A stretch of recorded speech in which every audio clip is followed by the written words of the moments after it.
हाँ क्या पूछ।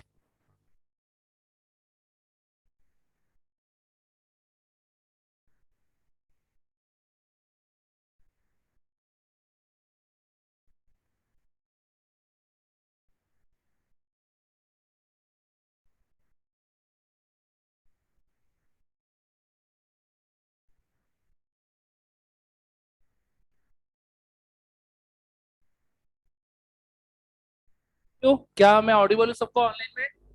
मैसेज कर दिए जल्दी से। सभी बच्चे मुझे सुन पा रहे हैं? Yes, okay, very good. चलिए स्टार्ट करते हैं हम। तो लास्ट क्लास में हम लोग सेमीकंडक्टर पढ़ रहे थे, है ना। सबसे पहले तो पिछली क्लास तक जो भी पढ़ा था उसमें कुछ भी अगर किसी को कुछ समस्या है तो पहले तो वो पूछिए। तो मेरे पास अभी यहाँ आयुष कुछ डाउट पूछ ही रहा था। तो आयुष, आपका डाउट थोड़ा सा लाउडर बोलिए। डाउट फटाफट आओ। इंट्रिंसिक सेमीकंडक्टर में n equal to n h होता है, ठीक है, हाँ।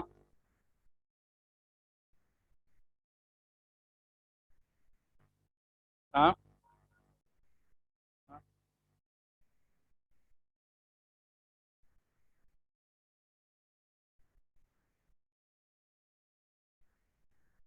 कंडक्शन में। हम्म,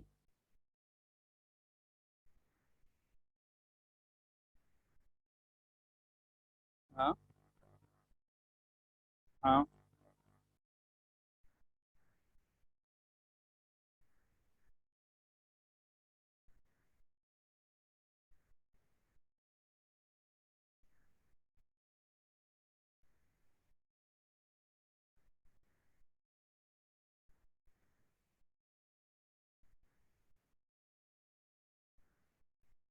नहीं, क्यों इक्वल होना चाहिए?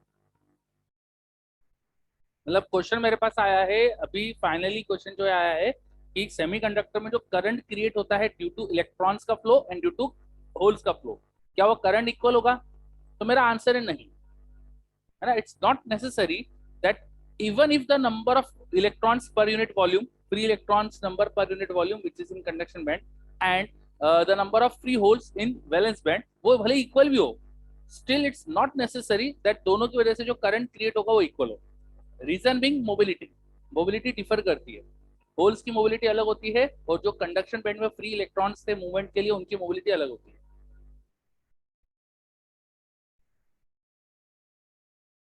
हाँ। हाँ, तो म्यू भी तो है, म्यू कहा गया। म्यू अलग होता है ना, mobility is different for holes, mobility for holes less than the mobility of electron. तो इसलिए इलेक्ट्रॉन्स की वजह से जो करंट क्रिएट होता है वो थोड़ा ज्यादा क्रिएट होता है कंपेयर टू होल्स की वजह से जो करंट क्रिएट होता है, ठीक। चलो लास्ट क्लास में हम सेमीकंडक्टर में इंट्रिंसिक सेमीकंडक्टर, एक्सट्रिंसिक सेमीकंडक्टर ये सब पढ़े थे। एक्सट्रिंसिक में पी टाइप एन टाइप होता है, और पी टाइप को अपन स्टार्ट ही थोड़ा डिटेल में करने वाले थे पर अपना टाइम ओवर हो गया, है ना। तो इधर ऑनलाइन में किसी को यहाँ तक और कुछ समस्या है तो जल्दी से बताओ, अदरवाइज फिर अपन पी टाइप को आगे कंटिन्यू करते हैं, है ना। तो पी टाइप के बारे में क्या लिखा था अपन ने अभी तक, बताइए। पी टाइप सेमीकंडक्टर का मतलब क्या होता है? जिनमें होल्स का नंबर हम बहुत बहुत ज्यादा कर देते हैं कंपेयर टू इलेक्ट्रॉन्स का नंबर। इनमें होल्स का नंबर इलेक्ट्रॉन के कंपेयर में ज्यादा होता है, ऐसे सेमीकंडक्टर को बोलते हैं P type semiconductor. P word represent करता है पॉजिटिव को, है ना। तो जो पी टाइप सेमीकंडक्टर है उनमें पॉजिटिव टाइप का जो चार्ज कैरियर है, होल, उसके नंबर ज्यादा है। Holes is like positive charge carrier. Holes electric field की डायरेक्शन में फ्लो करते हैं, तो ऐसा बिहेव करते हैं जैसे कि उन पर पॉजिटिव चार्ज है। Although hole is just absence of electron, but उनका मूवमेंट ऐसा होता है इलेक्ट्रिक फील्ड की डायरेक्शन में होता है, जिससे हमको ऐसा लगता है कि वो कैसा बिहेव कर रहा है, like positive charge. so holes behaves like positive charge carrier. तो होल्स की वजह से जो करंट क्रिएट होता है ना, होल्स का नंबर अगर ज्यादा है तो ऐसे सेमीकंडक्टर को अपन ने बोल दिया पी टाइप, उसमें पॉजिटिव टाइप के चार्ज कैरियर का नंबर क्योंकि ज्यादा है। ये बात समझ में आई? ठीक है। अब होल्स का नंबर कैसे इंक्रीज कर देते हैं? हम सिलिकॉन के अंदर एल्यूमिनियम टाइप की इंप्योरिटी ऐड कर देते हैं। एल्यूमिनियम को चूज क्यों करते हैं? साइज सिमिलर होता है ना। कितने इंप्योरिटी एटम डालते हैं? बहुत कम। ऐसा नहीं कि बहुत सारे एल्यूमिनियम एटम डाल दो कि भाई सिलिकॉन सिलिकॉन ही नहीं रहे एल्यूमिनियम बन जाए, ये भी नहीं करना है हमको। तो हम कितना इंप्योरिटी का कॉन्सेंट्रेशन रखते हैं? वी एड एल्यूमिनियम, कितना नंबर रहता है? करीब करीब 10 पावर 15 पर सेंटीमीटर क्यूब। एल्यूमिनियम एटम्स करीब करीब 10 पावर 15 पर सेंटीमीटर क्यूब। तो 10^15 एटम्स पर सेंटीमीटर क्यूब तो बहुत छोटा नंबर हुआ ना। 10^15 छोटा नंबर है क्या? नहीं, 10^15 तो एक बहुत बड़ा नंबर है। लेकिन कंसिडरिंग सिलिकॉन का नंबर, भाई 1 सेंटीमीटर क्यूब जो हम सिलिकॉन का क्रिस्टल अगर ले तो उसमें सिलिकॉन एटम कितने नंबर में होते हैं? 10^22, 23 कुछ ये ऑर्डर होता है। तो 1 सेंटीमीटर क्यूब सिलिकॉन क्यूब ले तो उसमें सिलिकॉन के एटम्स का नंबर 10^22 है। और हमने कितने एल्यूमिनियम एटम डाले? 10^15, मतलब पर 10⁷ सिलिकॉन एटम पे एक एल्यूमिनियम एटम है। तो नंबर बहुत कम है ना, मतलब 10⁷ सिलिकॉन एटम्स में से किसी एक को हटा के एल्यूमिनियम डाला है। तो we are adding very small quantity of aluminium. तुमने पीपीएम सुना है ना, पीपीएम पार्ट्स पर मिलियन। तो पार्ट्स पर मिलियन के हिसाब से क्या बोलेंगे ये? 0.1 पीपीएम, 1/10⁷। तो 0.1 पीपीएम हो जाएगा ना, है ना। तो बहुत कम कॉन्सेंट्रेशन है 0.1 पीपीएम, तो ज्यादा है क्या? तो बहुत कम अमाउंट में एल्यूमिनियम हमने ऐड करा। तो इतना कम एल्यूमिनियम होने से क्या होता है कि ऑलमोस्ट सिलिकॉन ही दिखता है, अपन को कोई फर्क नहीं दिखता। ना तो क्रिस्टल स्ट्रक्चर में कोई फर्क आता है, ना ही बैंड गैप्स वगैरह में किसी चीज में कोई फर्क आता है। जो सिलिकॉन क्रिस्टल में होता था वही यहाँ पे सब है। लेकिन बीच बीच में कहीं कहीं पे एल्यूमिनियम है, किसी किसी सिलिकॉन एटम के बदले क्या है? एल्यूमिनियम। तो उस एल्यूमिनियम के होने से क्या हो जाता है, थोड़ा उसको अपन समझते हैं। तो इसको समझने के दो तरीके थे। एक था कोवेलेंट बॉन्ड मॉडल से। कोवेलेंट बॉन्ड मॉडल से देखिए, सिलिकॉन के क्रिस्टल में वैसे तो सिलिकॉन का sp3 हाइब्रिडाइजेशन होता है, लेकिन अब बोर्ड पे मैं 3D में ड्रॉ थोड़ी कर पाऊंगा। टेट्राहेड्रल ज्योमेट्री कुछ होती ना, अब वो बोर्ड पे 2D में थोड़ी ड्रॉ कर पाऊंगा मैं। तो मैंने यहाँ पे मान लिया कि ये सब है ना एक प्लेनरली अरेंज है। ठीक है। हर सिलिकॉन एटम के आखिरी शेल में कितने इलेक्ट्रॉन होते हैं? 4। तो आखिरी शेल के जो इलेक्ट्रॉन है वो शो कर रहा हूँ ये मैं। ये काले काले डॉट्स क्या है? आखिरी शेल के इलेक्ट्रॉन से। तो आप सब जगह बनाइएगा, है ना। बहुत सारे ऐसे हर सिलिकॉन एटम के आखिरी शेल में चार चार इलेक्ट्रॉन दिखा सकते हो आप। ठीक है।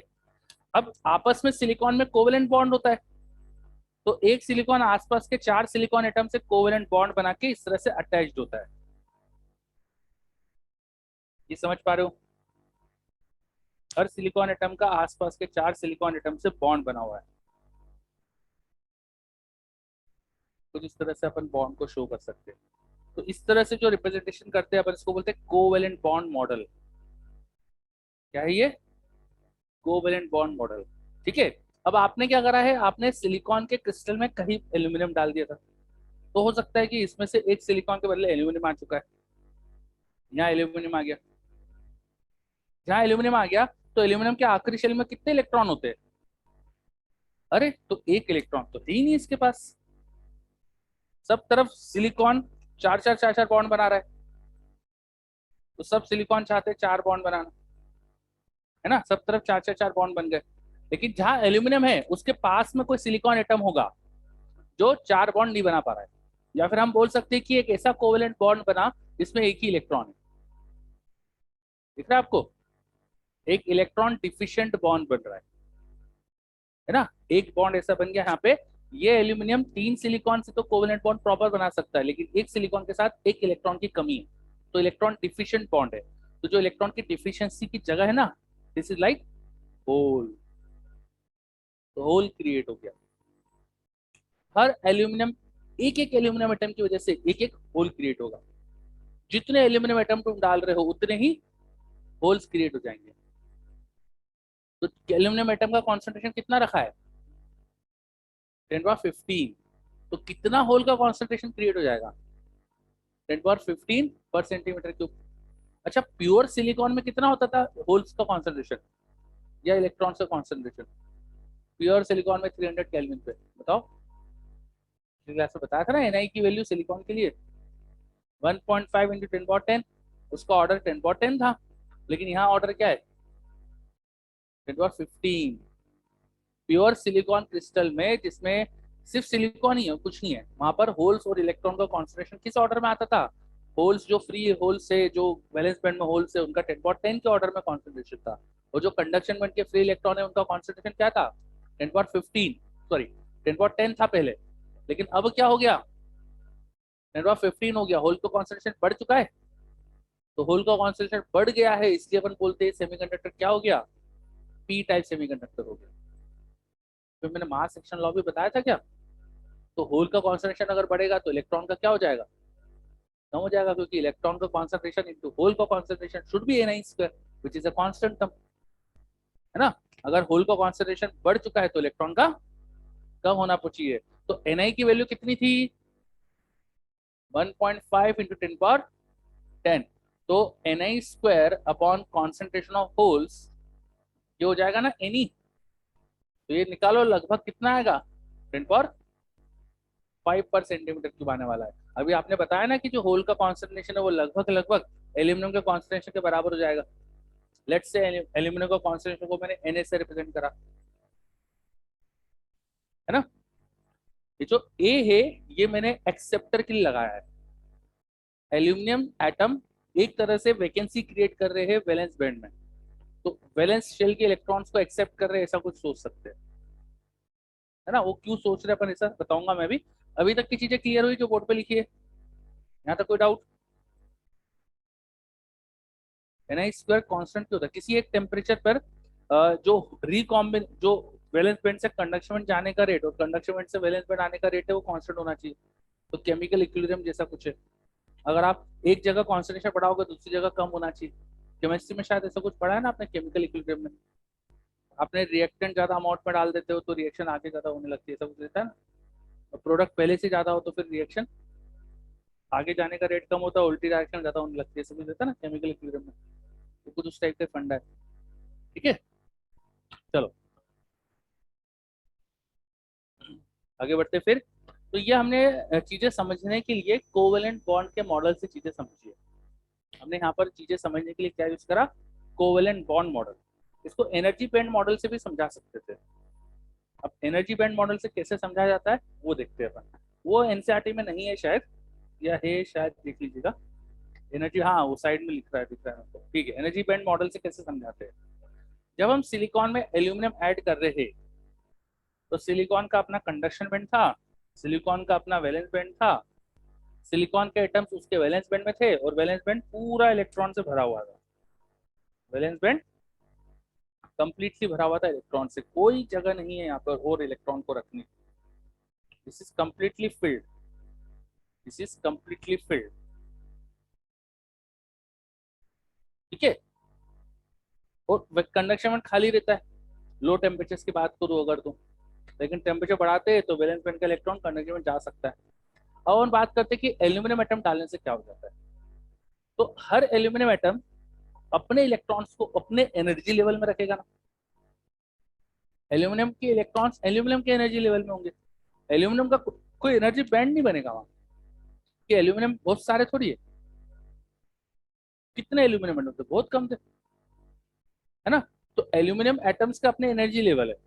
एल्यूमिनियम एटम का जो एनर्जी लेवल है वो कंडक्शन बैंड और वैलेंस बैंड के बीच में बनता है, लेकिन टुवर्ड्स वैलेंस बैंड बनता है, वैलेंस बैंड के बहुत क्लोज बनता है। तो एल्यूमिनियम का अपना जो एनर्जी लेवल है जहां पर वो अपने इलेक्ट्रॉन को रख सकता है, उसके इलेक्ट्रॉन्स की एनर्जी का लेवल ये है। ठीक है, ये क्या है, impurity energy level. Impurity energy level, impurity मतलब जो चीज आपने ऐड करी, जैसे एल्यूमिनियम, तो एल्यूमिनियम का एनर्जी लेवल है। समझ में बात। ठीक है, थोड़ा सा ही एनर्जी लेके जो कहीं और का इलेक्ट्रॉन इस इलेक्ट्रॉन डिफिशिएंट जगह पे आ सकता था, तो यहाँ वैकेंसी क्रिएट हो जाती है ना। अगर किसी सिलिकॉन के पास से यहाँ इलेक्ट्रॉन की डिफिशियंसी, तो इलेक्ट्रॉन यहाँ आ गया तो यहाँ वैकेंसी क्रिएट हो जाएगी। तो सिलिकॉन के पास वैकेंसी क्रिएट हो जाएगी और फिर ये वैकेंसी पूरे क्रिस्टल में घूम सकती है, एक सिलिकॉन से दूसरे सिलिकॉन, दूसरे से तीसरे सिलिकॉन, है ना। तो क्या होता है, थोड़ी सी एनर्जी यहाँ पर अगर बात करूँ तो थोड़ी सी एनर्जी से वैलेंस बैंड का इलेक्ट्रॉन इम्प्यूरिटी के पास जा सकता है ना। आप वैलेंस बैंड का इलेक्ट्रॉन कंडक्शन बैंड भी भेजते हो ना, तो इम्प्यूरिटी के पास भी तो भेज सकते हो, क्योंकि उसका एनर्जी तो बहुत कम है ना, बहुत पास में है वो तो वैलेंस बैंड के। वो स्लाइट एनर्जी देकर ही वैलेंस बैंड से इलेक्ट्रॉन इम्प्यूरिटी के पास भी जा सकता है। तो हर इम्प्यूरिटी एटम अपने पास एक एक इलेक्ट्रॉन को रख सकता है। तो जितने इम्प्यूरिटी एटम है उतने तो होल्स यहाँ क्रिएट हो ही जाएंगे, उतने तो होल्स यहाँ पे क्रिएट हो ही जाएंगे, है ना। थोड़े एक्स्ट्रा होल भी क्रिएट हो सकते हैं। अगर तुम 300 केल्विन तक टेम्परेचर बढ़ा दो, रूम टेम्परेचर तक टेम्परेचर बढ़ाओ, तो कुछ इलेक्ट्रॉन वैलेंस बैंड से कंडक्शन बैंड में तो जाएंगे, सही बात है। लेकिन क्योंकि वैलेंस बैंड में बहुत सारे होल्स पहले से ही है, तो अब इलेक्ट्रॉन का जो ऊपर जाने का रेट है वो ज्यादा नहीं होगा, और अगर ऊपर गए भी तो नीचे बहुत सारे होल की वजह से वो वापस आ जाएंगे। तो इलेक्ट्रॉन का नंबर इसलिए कंडक्शन बैंड में अब कम होगा पहले के कंपेयर में, इंट्रिंसिक के कंपेयर में यहाँ इलेक्ट्रॉन कॉन्सेंट्रेशन रिड्यूस हो जाएगा, और वैलेंस बैंड में होल्स का कॉन्सेंट्रेशन बहुत ज्यादा बढ़ जाएगा। जितने एल्यूमिनियम एटम से उतने ही यहाँ पर होल्स तो कम से कम क्रिएट हो ही जाएंगे, है ना। तो नंबर ऑफ होल्स यहाँ जो क्रिएट होता है it is nearly equal to n है। मैंने नियरली इक्वल टू लिखा है पर एक्चुअली थोड़ा सा ज्यादा होता है। NH number of holes is slightly greater than number of aluminium atoms present, वो स्लाइटली बड़ा होता है वो। ठीक है, तो हमने एक और तरीके से समझने की कोशिश करी कि why holes are extra created here when aluminium is added into silicon crystal. Because aluminium atoms का अपना एनर्जी लेवल था, एल्यूमिनियम एटम सिलिकॉन से इलेक्ट्रॉन रख सकते थे अपने पास, तो उन्होंने सिलिकॉन से इलेक्ट्रॉन रख लिया अपने पास। ये इलेक्ट्रॉन डिफिशिएंट बॉन्ड में वो इलेक्ट्रॉन आ गया, तो यहाँ इलेक्ट्रॉन की वैकेंसी क्रिएट हो गई जो पूरे सिलिकॉन क्रिस्टल में घूम सकती है। इसको अपन एनर्जी बैंड मॉडल में समझा सकते हैं कि सिलिकॉन के वैलेंस बैंड के इलेक्ट्रॉन एल्यूमिनियम के पास चले गए, एल्यूमिनियम का एनर्जी लेवल बहुत क्लोज था वैलेंस बैंड के, तो एल्यूमिनियम के पास चले गए, तो वैलेंस बैंड में वैकेंसी क्रिएट हो गई। ठीक है, वैलेंस बैंड में बहुत सारी वैकेंसीज क्रिएट हो गई, तो अब आप कंडक्शन कराने की कोशिश करोगे तो होल्स का नंबर बढ़ चुका है, इसलिए करंट ज्यादा आ जाएगा। चलो, तो क्या क्या बात समझ में आई, क्या समझ नहीं आई बताओ, बताइए क्या समझ में आया। पी टाइप सेमीकंडक्टर का मतलब समझ में आया, है ना। पी टाइप मतलब क्या होता है, आपका नाम गीत, हाँ गीत बताओ, पी टाइप सेमीकंडक्टर मतलब number of holes compare to number of free electrons in conduction में बहुत ज्यादा होते हैं, है ना। चलो कैसे हो जाता है ऐसा, इम्प्योरिटी डालते हैं अपन, किस टाइप की इम्प्योरिटी डालते हैं, ट्राइवेलेंट इम्प्योरिटी डालते हैं, जैसे aluminium, aluminium trivalent impurity, trivalent बोलते हैं ना जैसे, हाँ जिसके आखिरी शेल में 3 इलेक्ट्रॉन थे। इससे क्या होता है 3 इलेक्ट्रॉन होने से, आपका नाम प्रणव, हाँ बताओ प्रणव। हाँ, जहाँ एल्यूमिनियम एटम है वहां पर एक इलेक्ट्रॉन डिफिशिएंट बॉन्ड बनता है, वो इलेक्ट्रॉन डिफिशिएंट बॉन्ड कहीं और सिलिकॉन एटम से इलेक्ट्रॉन लेकर उस सिलिकॉन एटम में वैकेंसी क्रिएट करा देता है, फिर ये वैकेंसी पूरे क्रिस्टल में घूम सकती है। तो जितने एल्यूमिनियम एटम उतनी वैकेंसी क्रिएट हो जाती है, उतने होल्स क्रिएट हो जाते हैं। और इसी चीज को समझाने का ये कोवेलेंट बॉन्ड मॉडल है, इसी चीज को समझाने का एनर्जी बैंड मॉडल भी तरीका है ना। दूसरा तरीका समझने का है, क्या करा यहाँ पे, कैसे समझाया मैंने कि इम्प्योरिटी का जो एनर्जी लेवल होता है, एल्यूमिनियम का जो एनर्जी लेवल है वो थोड़े से टेम्परेचर बढ़ाने से ही वैलेंस बैंड ऑफ सिलिकॉन से इलेक्ट्रॉन ले लेता है, और वैलेंस बैंड में होल क्रिएट हो जाता है।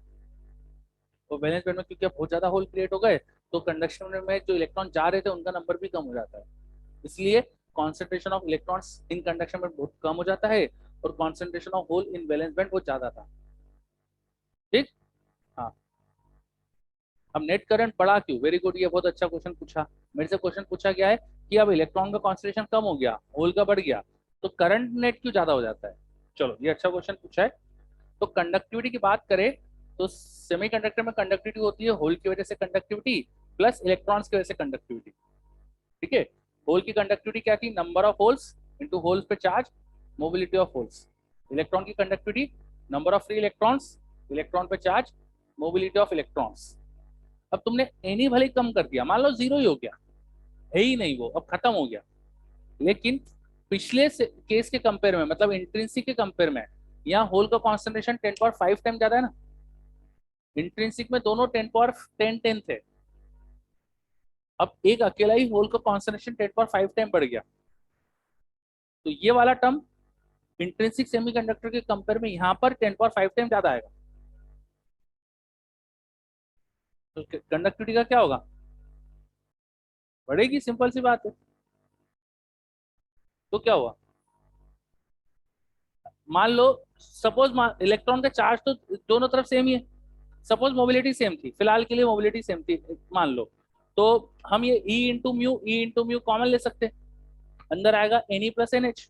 अब एनी प्लस एन एच का क्या होगा, पहले दोनों 10 पावर 10 10 पावर 10 के आसपास थे, तो दोनों का सम भी 10 पावर 10 होगा, अब एक 10 पावर 5 हो गया, दूसरा मान लो 0 भी हो गया, तो भी दोनों का सम 10 पावर 5 सॉरी 15 आएगा ना।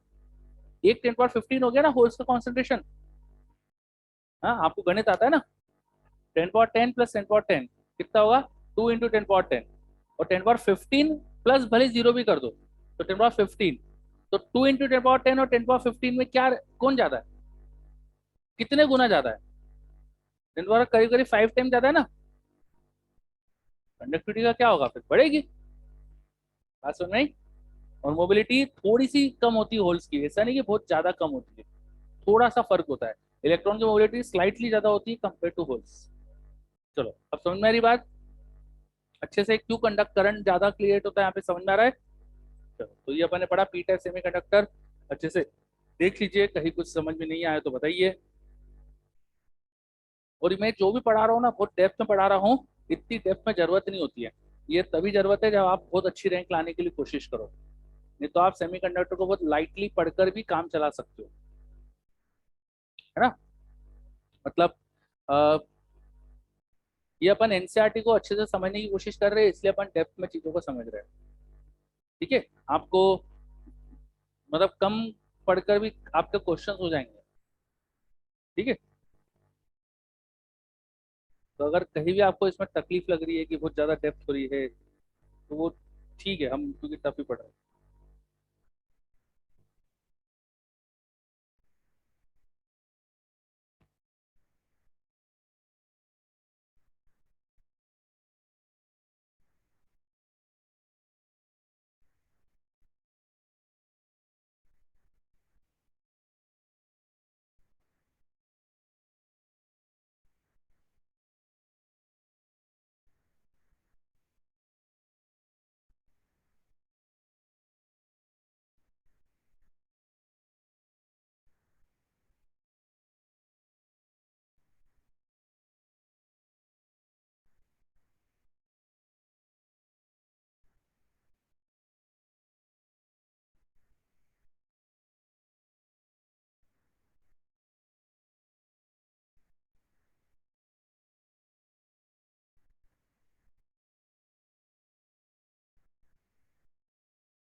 ओके, क्या है क्लियर?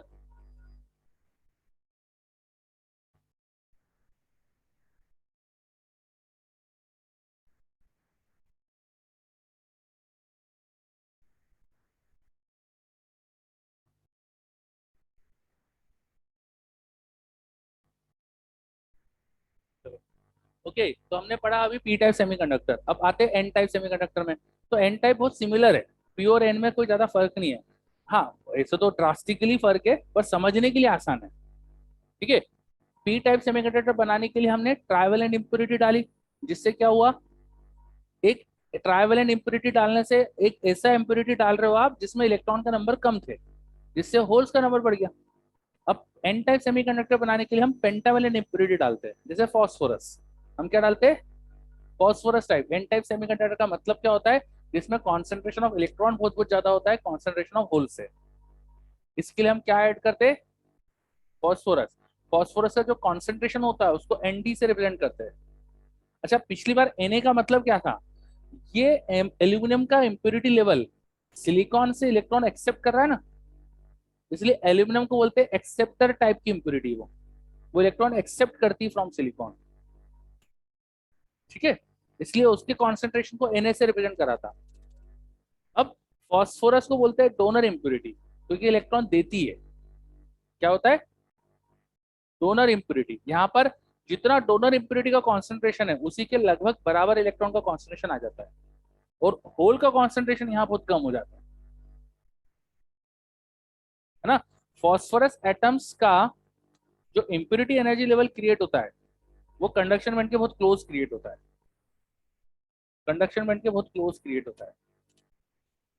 और फॉस्फोरस के बाद इलेक्ट्रॉन एक्सेस में थे, तो फॉस्फोरस ने अपने एक्सेस इलेक्ट्रॉन अपने इम्प्योरिटी एनर्जी लेवल में रखे थे। ये फॉस्फोरस का एनर्जी लेवल था, और ये इलेक्ट्रॉन बहुत जरा सी एनर्जी लेके सिलिकॉन के कंडक्शन बैंड में आ जाते थे, है ना। फॉस्फोरस से इलेक्ट्रॉन कहाँ चले गए? सिलिकॉन के कंडक्शन बैंड में चले गए। तो फास्फोरस बेचारे ने इलेक्ट्रॉन दे दिए, वो सिलिकॉन को मिल गए।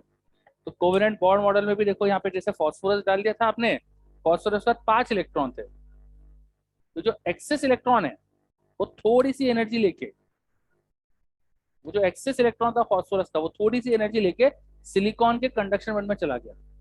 यहाँ सिलिकॉन के कंडक्शन बैंड में आ गया, ये हो गया free electron in conduction band of silicon. अब ये सिलिकॉन के कंडक्शन में जो इलेक्ट्रॉन आ गया है, वो पूरे क्रिस्टल में एक सिलिकॉन से दूसरे एक सिलिकॉन हॉप अप करके करंट फ्लो करा सकता है ना। एक सिलिकॉन से दूसरे सिलिकॉन घूमते जाएगा और करंट कैरी करा जाए, करंट कैरी कर लेगा। तो जितने फास्फोरस डालोगे उतने तो फ्री इलेक्ट्रॉन आएंगे ही आएंगे। जितने फास्फोरस के इलेक्ट्रॉन एक्सेस में थे वो तो यहाँ कंडक्शन बैंड में आएंगे आएंगे, और टेम्परेचर बढ़ाने से वैलेंस बैंड का इलेक्ट्रॉन तो कंडक्शन में जाता है, तो इलेक्ट्रॉन का नंबर स्लाइटली बड़ा होगा फास्फोरस के कॉन्सेंट्रेशन से, स्लाइटली बड़ा होगा। बात समझ में आई? सबको क्लियर? चलो, तो कहीं कुछ समस्या लग रही है क्या आपको, कुछ पूछने की जरूरत लग रही है? क्या होता है N type semiconductor? Clear? N type semiconductor में हम क्या ऐड करते? Pentavalent impurity. पेंटावेलेंट सिलिकॉन के लिए क्या चूज करते? फॉस्फोरस। फॉस्फोरस ही क्यों चूज करते? साइज का ध्यान रखते हैं, सिलिकॉन के साइज से कंपेरेबल साइज होता है, इसलिए फॉस्फोरस को चूज करा जाता है। आप पेंटावेलेंट बहुत सारे एटम होते हैं, तो हर कोई एटम को नहीं डाल सकते, है ना, बेचारे सिलिकॉन का क्रिस्टल का स्ट्रक्चर ही बिगड़ जाएगा। समझे बात? जो इम्प्योरिटी का एटम है वो लगभग सिमिलर साइज का होना चाहिए, ताकि क्रिस्टल के स्ट्रक्चर में कोई ज्यादा चेंज नहीं हो। चलो, तो एन टाइप सेमीकंडक्टर में क्या क्या होता है सबको क्लियर? इधर ऑनलाइन में सबको क्लियर है क्या? जल्दी से बताइए, ऑनलाइन में कोई जवाब नहीं आया बोलते से कुछ भी। बताइए कनक। Yes, very good.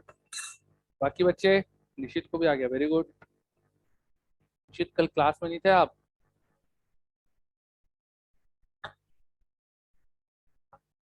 हम्म,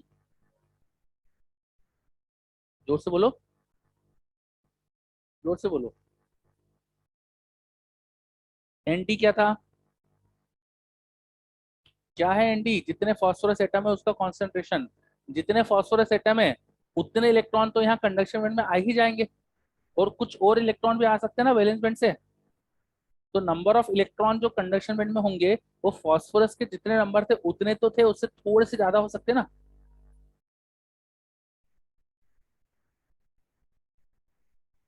समझे? क्या डाउट है? हाँ, फॉस देखो, वैलेंस बैंड से कंडक्शन में इलेक्ट्रॉन जा रहा है, और फास्फोरस भी दे रहा है। जितने फास्फोरस, मान लो 100 फास्फोरस एटम थे, तो 100 इलेक्ट्रॉन तो यहाँ पर आ ही गए, और कुछ नीचे से भी आ गए, तो इलेक्ट्रॉन का नंबर फास्फोरस के जितना नंबर उससे तो ज्यादा ही होगा ना फिर। सही बात है ना? सिंपल सी बात है। कंडक्शन बैंड को दो जगह से इलेक्ट्रॉन मिल रहे हैं, एक तो फास्फोरस दे रहा है, और दूसरा वैलेंस बैंड से भी आ रहे हैं। अब फास्फोरस जितने हैं उतने इलेक्ट्रॉन तो है ही, तो जितना फास्फोरस का नंबर है उतने इलेक्ट्रॉन तो आ ही जाएंगे, उससे थोड़े से ज्यादा भी हो सकते हैं। क्लियर? चलो, तो एन टाइप पी टाइप दोनों समझ में आ गए क्या अच्छे से? ऑनलाइन में कुछ दिक्कत? सेमीकंडक्टर्स मॉर्निंग बैच में पढ़ लिया था इसलिए, अच्छा ओके, कोई बात नहीं। ठीक है, तो आप सबको ये चीजें clear, P type N type semiconductor का मीनिंग क्लियर। तो पी टाइप एन टाइप में क्या समझ में आया हमको, फर्क क्या होता है? पी टाइप में वैलेंस बैंड में खूब सारे होल होते हैं, और कंडक्शन बैंड में बहुत कम इलेक्ट्रॉन होते हैं। इधर एन टाइप की बात करें तो यहाँ कंडक्शन बैंड में खूब सारे इलेक्ट्रॉन है, और वैलेंस बैंड में होल कम हो गए। नॉर्मल इंट्रिंसिक सेमीकंडक्टर में क्या होता है? इक्वल इक्वल वैलेंस बैंड में होल और कंडक्शन बैंड के इलेक्ट्रॉन का कॉन्सेंट्रेशन होता है ना। इंट्रिंसिक सेमीकंडक्टर में क्या होता है? जितने वैलेंस बैंड में होल क्रिएट होते हैं उतने ही यहाँ पर अंकित, ध्यान इधर, उतने यहाँ पर क्या होते हैं? इलेक्ट्रॉन का कॉन्सेंट्रेशन क्रिएट होता है। लेकिन पी टाइप सेमीकंडक्टर में वैलेंस बैंड में होल ज्यादा, एन टाइप सेमीकंडक्टर में कंडक्शन बैंड में इलेक्ट्रॉन का कॉन्सेंट्रेशन ज्यादा। ये क्लियर? और इससे फर्क क्या पड़ता है? कॉन्सेंट्रेशन ज्यादा होने से कंडक्टिविटी ज्यादा आती है। अच्छे से क्लियर सबको? चलो, अब सेमीकंडक्टर का सबसे इंपॉर्टेंट चीज अपन स्टार्ट कर सकते हैं, पीएन जंक्शन। क्या स्टार्ट करेंगे? PN junction. तो लिखिए पीएन जंक्शन। नेक्स्ट लिखिए पीएन जंक्शन। और मैंने आपको बोला था सबको पढ़कर आना है, तो आप सब आज्ञाकारी बच्चे डेफिनेटली पढ़कर आए होंगे।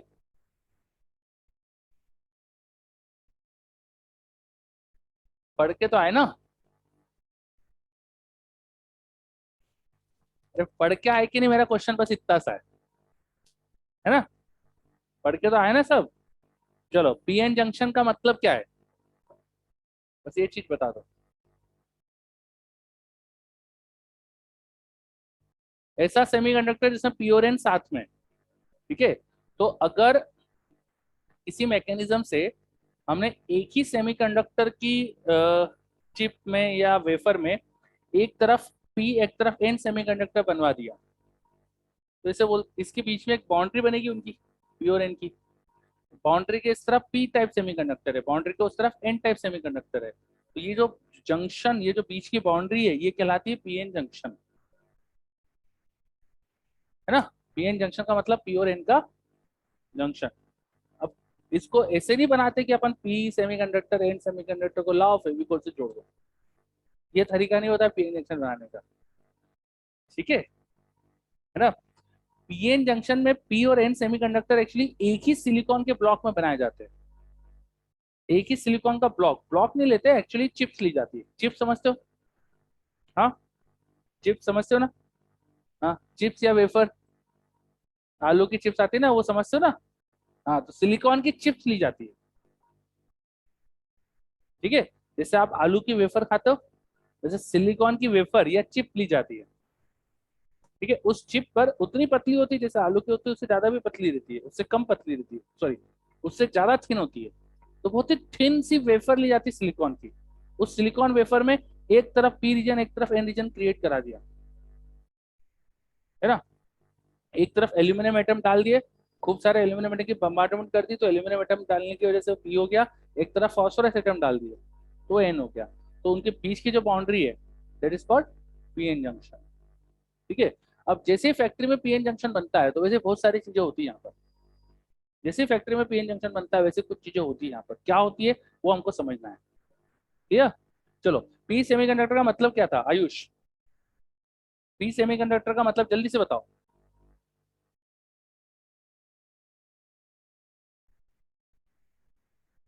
हाँ, मिताली, पी का मतलब क्या था? होल्स का नंबर ज्यादा होता है। अगर मैं कंडक्शन बैंड की बात करूं, कंडक्शन बैंड की बात करूं और वैलेंस बैंड की बात करूं,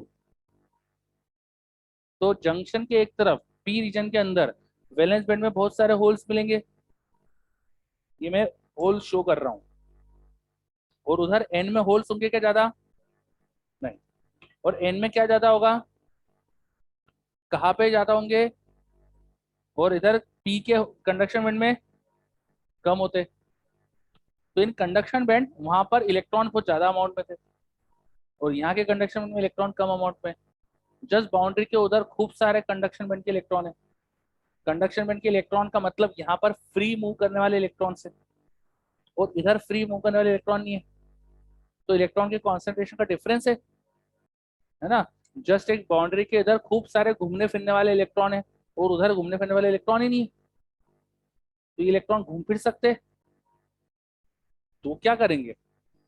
डिफ्यूज होंगे। जस्ट लाइक गैसेस, गैस में एक कंटेनर में गैस का कॉन्सेंट्रेशन ज्यादा दूसरे में कम हो, तो गैस का डिफ्यूजन होता है। तो यहाँ पर इन इलेक्ट्रॉन्स का डिफ्यूजन होगा ड्यू टू कॉन्सेंट्रेशन डिफरेंस। यहाँ एन रीजन से पी रीजन में इलेक्ट्रॉन का क्या प्रोसेस होगी? डिफ्यूजन। क्या प्रोसेस होगी? डिफ्यूजन। सिमिलरली वैलेंस बैंड की जो होल्स थे यहाँ पर, वो उधर जा सकते हैं। यहाँ पे बहुत सारे होल्स है, वहां होल्स ही नहीं है, तो होल्स का भी क्या होगा? तो डिफ्यूजन वर्ड तो समझते हैं ना, आप केमिस्ट्री पढ़े लिखे हो, ठीक है। ड्यू टू कॉन्सेंट्रेशन डिफरेंस, अगर कुछ पार्टिकल्स का मूवमेंट चलता है तो उस प्रोसेस को बोलते हैं डिफ्यूजन, ठीक है। तो यहाँ पे डिफ्यूजन प्रोसेस होती है। क्या होता है? एन के इलेक्ट्रॉन डिफ्यूज होकर पी में आने लगते हैं, पी के होल डिफ्यूज होके एन में आने लगते हैं। अब एन के पहले मटेरियल तो पूरा न्यूट्रल था, है ना? वहां पे जितने अपन ने फास्फोरस डाले थे, फास्फोरस में जितने इलेक्ट्रॉन थे उतने उसके न्यूक्लियस में होल वो भी होते, प्रोटॉन भी होते। तो हर फास्फोरस एटम न्यूट्रल ही था, पूरा एन न्यूट्रल होता है, पूरा पी न्यूट्रल होता है। लेकिन यहाँ के इलेक्ट्रॉन अब उधर जा रहे हैं, यहाँ आसपास जो इलेक्ट्रॉन थे वो उधर चले गए, और उधर से होल आ रहे हैं। होल मतलब absence of electron. Absence of electron इधर है, मतलब यहाँ का इलेक्ट्रॉन उधर गया ना। तो एक तरह से एन के ही इलेक्ट्रॉन पी में जा रहे हैं। तो एन के एटम्स के पास जो इलेक्ट्रॉन थे वो यहाँ से चले गए। तो एटम्स में इलेक्ट्रॉन की डिफिशियंसी क्रिएट होगी, तो एटम अब पॉजिटिवली चार्ज दिखेगा, है ना। तो due to diffusion process N region के एटम्स में पॉजिटिव चार्ज आने लगता है। ये बात समझ में आई क्या अच्छे से? और वो इलेक्ट्रॉन जो इधर आ गए, बढ़िया, वो इलेक्ट्रॉन जो इधर आ गए उनकी वजह से यहाँ क्या आएगा, ठीक है, उधर के इलेक्ट्रॉन यहाँ आ गए, या किसी भी एटम के आसपास जब कोई इलेक्ट्रॉन एक्सेस में दिखेगा तो वो एटम पे नेगेटिव चार्ज आ गया, है ना। तो इलेक्ट्रॉन और होल का जो डिफ्यूजन प्रोसेस हुई उसकी वजह से जंक्शन के आइदर साइड पे, जंक्शन के पकड़ सकते थे उनको, जंक्शन के आइदर साइड पे हमको चार्ज प्रोड्यूस होते दिखेंगे, है ना। एक तरफ पॉजिटिव चार्ज, एक तरफ नेगेटिव चार्ज आ जाएगा। क्लियर? ये जो चार्जेस क्रिएट हुए, ये जो चार्जेस क्रिएट हुए वो एक इलेक्ट्रिक फील्ड क्रिएट करेंगे, प्लस चार्ज माइनस चार्ज इस डायरेक्शन में इलेक्ट्रिक फील्ड बनाएगा, है ना। तो ड्यू टू दिस चार्जेस यहाँ पर एक इलेक्ट्रिक फील्ड बनने लगती है। वो इलेक्ट्रिक फील्ड ऐसा ऊपर दिखा देता हूँ ना, यहाँ पे समझ नहीं आएगी ज्यादा, ऊपर बना दी। इलेक्ट्रिक फील्ड बनती है, इलेक्ट्रिक फील्ड की डायरेक्शन प्लस टू माइनस होगी, पॉजिटिव चार्ज से नेगेटिव चार्ज की तरफ होगी। अब ये जो इलेक्ट्रिक फील्ड होगी ये और फर्दर इलेक्ट्रॉन को उधर जाने से रोकेगी, क्योंकि इलेक्ट्रिक फील्ड की डायरेक्शन इलेक्ट्रॉन के मोशन से अपोजिट है। इलेक्ट्रॉन इधर जाना चाहते हैं, इलेक्ट्रॉन इलेक्ट्रिक फील्ड की वजह से अपोजिट फोर्स फील करेगी, है ना। इलेक्ट्रॉन जाना इधर जाते, इलेक्ट्रिक फील्ड को अपोजिट फोर्स लगाएगी। इलेक्ट्रॉन में नेगेटिव चार्ज है ना, तो इलेक्ट्रॉन पे इलेक्ट्रिक फील्ड का फोर्स इलेक्ट्रिक फील्ड के डायरेक्शन से अपोजिट लगता है, तो अपोजिट फोर्स लगेगा। उस फोर्स की वजह से अब इलेक्ट्रॉन उधर जा नहीं पाएंगे, रिटार्ड होंगे, स्पीड कम होगी उनकी, वो जाने की कोशिश कर रहे हैं लेकिन इलेक्ट्रिक फील्ड उनको रोक रही है। और उधर के जो होल्स थे उधर भी उनको आने से रोक रही है। Holes are like positive charge, तो इलेक्ट्रिक फील्ड जो उधर उस डायरेक्शन में है वो उधर के होल्स इधर आने से रोक रही है, उनको उधर ही फोर्स लगा रही है। तो ये जो इलेक्ट्रिक फील्ड क्रिएट हुई, इसने जिस थाली में खाया उसी में छेद करा वाला काम कर रही है। इसको क्रिएट किसने करा? डिफ्यूजन ने, है ना। डिफ्यूजन की वजह से क्रिएट हुई है इलेक्ट्रिक फील्ड, और ये डिफ्यूजन प्रोसेस को ही रोकने की कोशिश करती है। तो शुरू में तो डिफ्यूजन खूब ज्यादा होता है, लेकिन इस इलेक्ट्रिक फील्ड के आने की वजह से ये कम्बक्ट इलेक्ट्रिक फील्ड इस डिफ्यूजन करंट को, डिफ्यूजन प्रोसेस को कम कर देती है। बात समझ में कुछ? तो डिफ्यूजन शुरू में तो खूब सारा होता है, खूब इलेक्ट्रॉन यहाँ से वहां जाते हैं, वहां के होल इधर आते हैं, लेकिन उससे इलेक्ट्रिक फील्ड क्रिएट होती है, और इस इलेक्ट्रिक फील्ड की वजह से धीरे धीरे डिफ्यूजन प्रोसेस कम हो जाती है। अब डिफ्यूजन कम हो रहा है, डिफ्यूजन की वजह से देखो इलेक्ट्रॉन के उधर जाने से इधर करंट दिखेगा, होल के इधर आने से भी इधर करंट दिखेगा, तो डिफ्यूजन की वजह से करंट भी था यहाँ पे, डिफ्यूजन की वजह से करंट भी था यहाँ पे।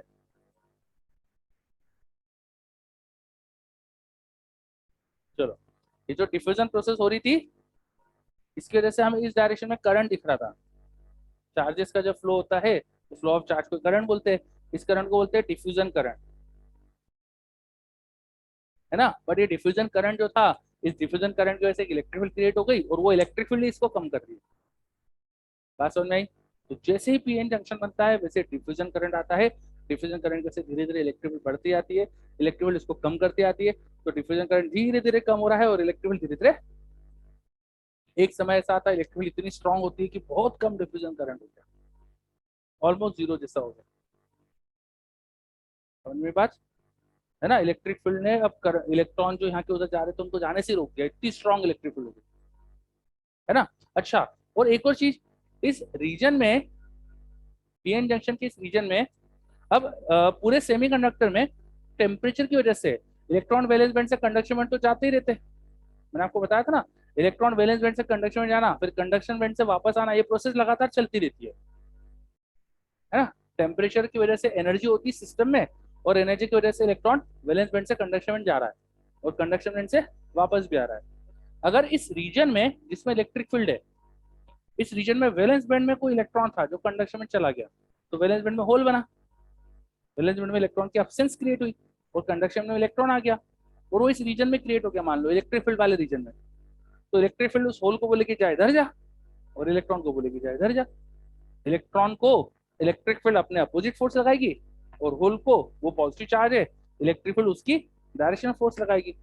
तो कोई भी होल और इलेक्ट्रॉन यहाँ अगर जनरेट होगा, जब होल और इलेक्ट्रॉन का पेयर यहाँ जनरेट होगा, तो because of this electric field generate होते से ही फ्लो कर जाएगा।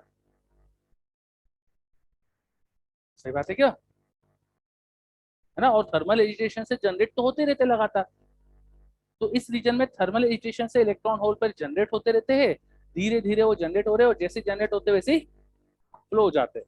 तो इस रीजन में जो जनरेट हो रहा है होल, वो इस इलेक्ट्रिक फील्ड की वजह से इलेक्ट्रिक फील्ड की डायरेक्शन में चले जाएगा, और जो इलेक्ट्रॉन जनरेट हो रहा है वो उसके अपोजिट चला जाएगा। तो होल का इधर जाना इधर करंट क्रिएट कराएगा, है ना, ठीक है। होल के इस मूवमेंट से इधर करंट होगा, इलेक्ट्रॉन के उधर मूवमेंट से इधर ही करंट होगा। तो इन दोनों प्रोसेस की वजह से यहाँ एक करंट आता है, जिसको हम नाम देते हैं ड्रिफ्ट करंट। ये जो चार्जेस का इलेक्ट्रिक फील्ड ने मूवमेंट कराया, इस प्रोसेस को बोलते हैं ड्रिफ्ट। ड्रिफ्ट शब्द आपके लिए नया नहीं है, आपने करंट इलेक्ट्रिसिटी में पढ़ा है। करंट इलेक्ट्रिसिटी में पढ़ा है ना, जब मटेरियल के अंदर इलेक्ट्रिक फील्ड लगाते हैं तो अंदर के फ्री इलेक्ट्रॉन्स का फ्लो होता है, जिसको ड्रिफ्ट बोलते हैं। तो ड्यू टू इलेक्ट्रिक फील्ड जब चार्ज कैरियर का फ्लो होता है, उसको नाम देते थे ड्रिफ्ट। तो ये वही तो हुआ है, इस इलेक्ट्रिक फील्ड की वजह से यहाँ जब चार्ज कैरियर बने तो चार्ज कैरियर ड्रिफ्ट हो रहे बिकॉज ऑफ इलेक्ट्रिक फील्ड। इस प्रोसेस को क्या नाम देते हैं, ड्रिफ्ट। तो ड्रिफ्ट की वजह से क्या क्रिएट होता है, ड्रिफ्ट करंट। ये जो ड्रिफ्ट करंट बनता है ना, बहुत कम अमाउंट का बनता है, बहुत ही स्मॉल अमाउंट का होता है। डिफ्यूजन करंट शुरू में बहुत ज्यादा होता था, मैंने बताया, और डिफ्यूजन करंट धीरे धीरे कम होते जा रहा है, कम होते जा रहा है, कम होते जा रहा है। डिफ्यूजन करंट की जो मिनिमम वैल्यू ना, उतना होता है ड्रिफ्ट करंट। कम क्यों होता है, क्योंकि थर्मल एजिटेशन बहुत धीरे धीरे होते हैं, बहुत स्लो रेट से बहुत कम इलेक्ट्रॉन और होल जनरेट होते हैं।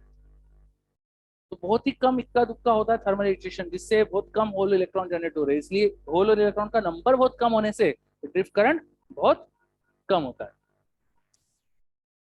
बात समझ में आई, ठीक है। तो ड्रिफ्ट करंट होता ही बेचारा कम है, और डिफ्यूजन शुरू में ज्यादा था, लेकिन इस इलेक्ट्रिक फील्ड की वजह से वो धीरे धीरे कम हो गया। तो ड्रिफ्ट डिफ्यूजन करंट धीरे धीरे कम हो रहा है, कम हो रहा है, ड्रिफ्ट करंट थोड़ा सा प्रोड्यूस हुआ, दोनों अपोजिट डायरेक्शन में देखो। तो फाइनली क्या होता है, इक्विलिब्रियम में हमें नेट करंट जीरो दिखने लगता है। फाइनली इक्विलिब्रियम में हमें जंक्शन के अक्रॉस नेट करंट जीरो दिखने लगता है, और इक्विलिब्रियम में क्या दिखता है हमको, कि एक तरफ पी रीजन, एक तरफ ए रीजन है, और बीच में प्लस माइनस चार्जेस का रीजन बन गया है, और इस रीजन में इलेक्ट्रिक फील्ड है। ये जो बीच का रीजन है इसे बोलते हैं जंक्शन रीजन। क्या बोलते हैं, जंक्शन रीजन, या इसका नाम डिप्लीशन भी है, डिप्लीशन रीजन। डिप्लीशन क्यों, because this region is depleted of free charge. This region is depleted of free charge. कोई भी चार्ज पार्टिकल जो प्रोड्यूस हुआ था यहाँ पे, चार्ज कैरियर जो प्रोड्यूस हुआ था, वो इलेक्ट्रिक फील्ड की वजह से यहाँ रुक नहीं पा रहा है। जैसे यहाँ होल और इलेक्ट्रॉन प्रोड्यूस हो रहे हैं, इलेक्ट्रिक फील्ड उनको मूव करा दे रही है।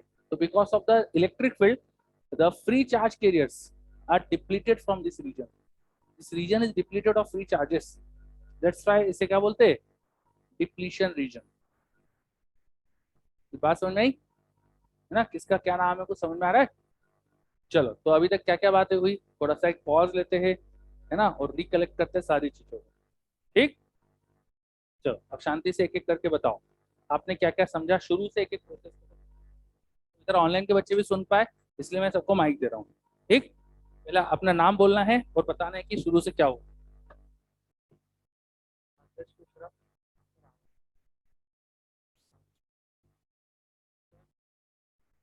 सर पीएन जंक्शन का ही बताना है कि पूरा? सर पीएन जंक्शन का ही बताना है कि आज पूरा जो पढ़ा? सर एक साइड में अपन फॉस्फोरस क्वांटिटी ज़्यादा करते, कॉन्सेंट्रेशन ज़्यादा कर देते हैं, जिससे कि वो पी एन टाइप बन जाता है, और दूसरी तरफ एल्यूमिनियम का कॉन्सेंट्रेशन ज़्यादा कर देते हैं, जिससे वो पी टाइप बन जाता है। फिर बीच में सर एक तरफ कंडक्शन बैंड में इलेक्ट्रॉन्स ज़्यादा है एन साइड में, और पी साइड में होल्स ज़्यादा रहते हैं। तो पी से एन में होल्स का डिफ्यूजन होगा, और एन से पी में इलेक्ट्रॉन्स का डिफ्यूजन होगा, जिससे पॉजिटिव और नेगेटिव चार्जेस बन जाएंगे। सर एन से इलेक्ट्रॉन्स पी में जाएंगे, और पी से होल्स एन में आएंगे, जिससे पॉजिटिव और नेगेटिव चार्जेस क्रिएट हो जाएंगे, और उससे इलेक्ट्रिक फील्ड जनरेट होगी, उससे रिवर्स इलेक्ट्रिक फील्ड जनरेट होगी। इसको बोलते हैं रिवर्स इलेक्ट्रिक फील्ड। और क्योंकि वो रिवर्स क्यों बोलते हैं?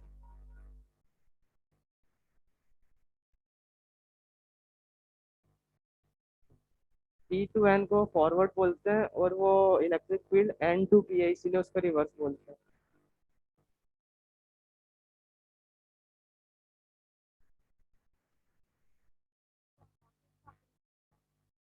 इधर ऑनलाइन में जितने बच्चे हैं उनको समझ में आ रहा है ना सब? ठीक है, रिप्लाई करिएगा। अब इसके आगे का आपको नेक्स्ट बच्चा बताएगा कि क्या हो रहा है। तो अभी तक मैंने समझा रिवर्स इलेक्ट्रिक का फॉर्मेशन। अब क्या होता है? डिप्लेशन रीजन क्रिएट होगा। तो ऐसे होता है कि वहाँ पे होल्स क्रिएट हो गए। तो होल्स क्रिएट हो गए तो वो इलेक्ट्रिक फील्ड की डायरेक्शन में मूव करेंगे और वो जाएंगे पी टाइप के पास। इलेक्ट्रॉन्स जो होते हैं फ्री इलेक्ट्रॉन वो एन टाइप के पास जाएंगे। तो उससे करंट आएगा।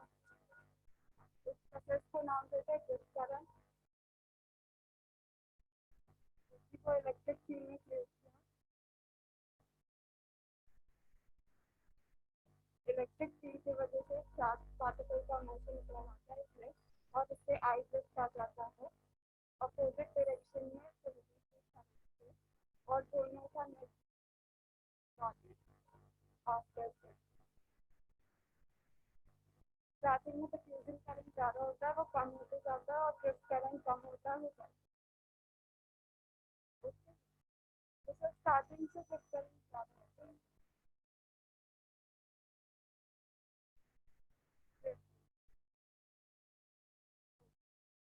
स्टार्टिंग में करंट ज़्यादा होता है, स्टार्टिंग में डिफ्यूजन करंट ज़्यादा होता है और ड्रिफ्ट करंट कम होता है। डिफ्यूजन कम होते होते ड्रिफ्ट करंट के लेवल में आ जाता है और दोनों इक्वल होते हैं, इसलिए नेट करंट जीरो दिखता है। और इसलिए सेग्रीगेटली अपन कह सकते हैं कि एक जगह पी है एक जगह एन है और बीच में junction.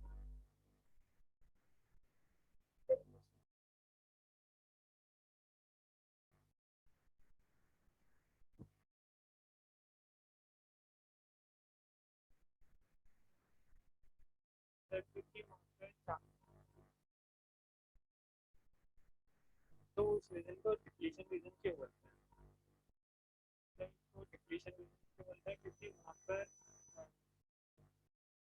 Charge charge and whole का डिफ्यूज।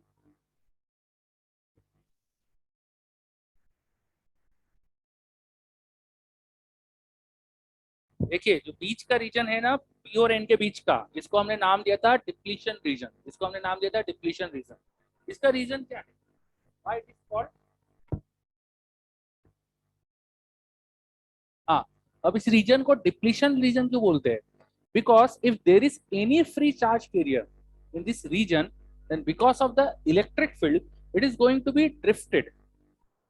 अगर इस रीजन में कोई भी फ्री चार्ज बनता है, फ्री चार्ज आता है, मान लो एन में थोड़े बहुत जो होल होते हैं, एन में थोड़े बहुत होल होते हैं ना, एन में थोड़े बहुत जो होल होते हैं, घूमते फिरते बेचारा इस रीजन में आ गया, है ना? वो होल होल घूमते फिर सकते हैं ना, वहां पे फ्री होते हैं मूव करने के लिए वो। तो वो जो होल है यहाँ जो फ्री थे मूव करने के लिए, वो मान लीजिए इसके बाउंड्री के आसपास आ गए, तो जो इलेक्ट्रिक फील्ड थे ना यहाँ पे, रिवर्स इलेक्ट्रिक फील्ड उन होल्स को पुश कर देगी उधर पी की तरफ। और उधर के जो फ्री इलेक्ट्रॉन थे, पी में थोड़े बहुत इलेक्ट्रॉन भी होते, थोड़े बहुत जो पी के इलेक्ट्रॉन है जिसको अपन माइनॉरिटी चार्ज कैरियर बोलेंगे, पी में मेजोरिटी में होल्स होते हैं, तो पी रीजन में होल्स को बोला जाता है मेजोरिटी चार्ज कैरियर। क्या बोलते हैं? Majority charge carrier. P region में इलेक्ट्रॉन्स को बोलते हैं माइनॉरिटी चार्ज कैरियर। तो पी के जो माइनॉरिटी चार्ज कैरियर इलेक्ट्रॉन्स थे, इफ बाय बाय चांस वो फ्री थे, charge carrier are free to move, तो फ्री टू मूव होते होते बेचारा कहीं यहाँ आ गया, तो इलेक्ट्रिक फील्ड उसको उधर पुल कर देगी।